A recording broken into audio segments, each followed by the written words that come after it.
Pretérito imperfecto. Y la muerte está dentro de la vida. Fernando Pessoa. Podrá parecer increíble, pero la congoja casi profesional de Julisca me dejó averiado por unos cuantos días. Ella, en cambio, se repuso en menos de 24 horas. A la mañana siguiente, a su desconsuelo, preparó el desayuno en la cocina mientras cantaba. No precisamente una tonada de su lejana tierra, como era lo previsible después de tanta nostalgia, sino un tango. Por la melodía adiviné que era Viejo Rincón, que uno de sus parientes de las piedras le había traducido al serbocroata. Me sobrevino un ataque de curiosidad. ¿Cómo sonaría en aquella remota lengua el consabido callejón de Turbio Caferatas, que fueron taitas del bandoneón? Pero me contuve y me limité a elogiarle el café con la leche y las tostadas. Sin embargo, no me pude librar de una pesadumbre brumosa encapotada.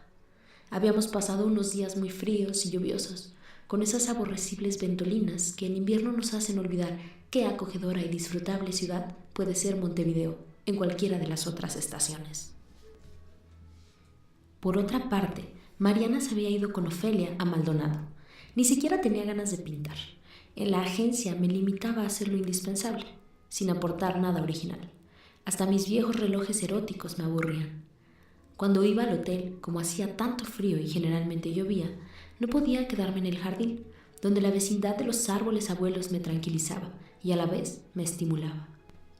Una tarde me metí en una de las habitaciones sin huéspedes de la segunda planta. ¿Quién iba a venir a Montevideo con este invierno de mierda? Había una mecedora.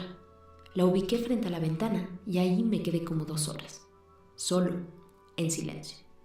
Sin proponérmelo especialmente y con un inesperado manejo de mi propio caos, empecé a desgranar mi pretérito imperfecto, o sea, mi pasado no perfecto, rudimentario, timorato, inmaduro, deficitario, chapucero, distorsionado, vulnerable, quebradizo, negligente, etc. ¿Qué había hecho hasta ahora?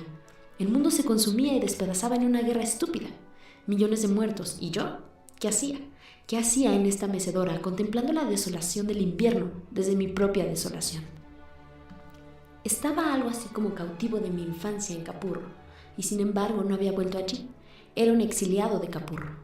Ahora bien, aquel bolsón barrial estaba constituido primordialmente por el parque, la cancha del Lito, la higuera en mi ventana, o era mucho más las gentes que allí había frecuentado, las que todavía recordaba y acaso más aún las que había olvidado.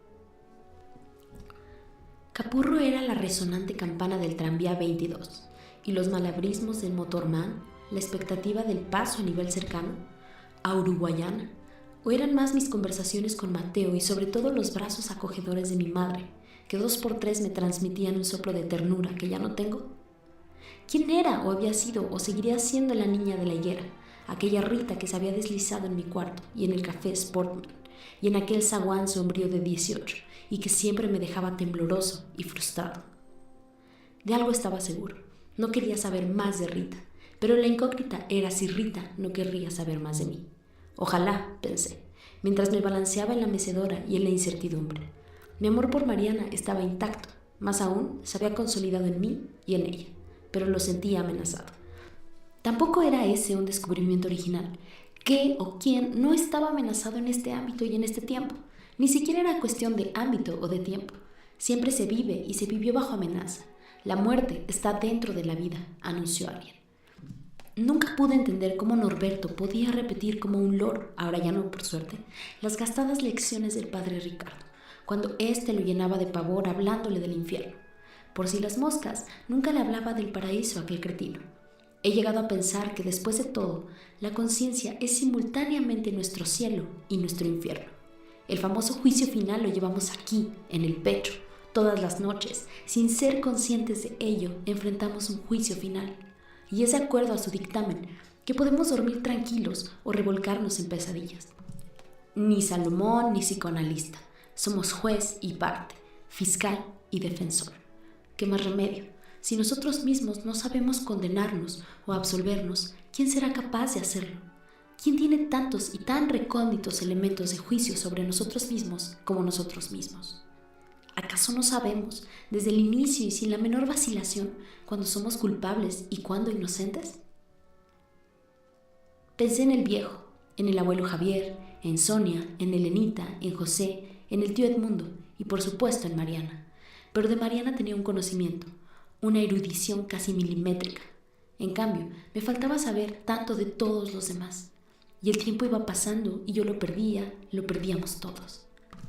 ¿Cómo querernos más? ¿Cómo saltar las vallas de la indiferencia? No quiero esperar a los velorios para valorar a mi gente cercana. Es cierto, la muerte está dentro de la vida. Pero la podemos mandar de vacaciones, ¿no? Trabaja tanto que bien se las merece. Y no la echemos de menos. De todos modos volverá. Y cuando vuelva, nos tocará en el hombro.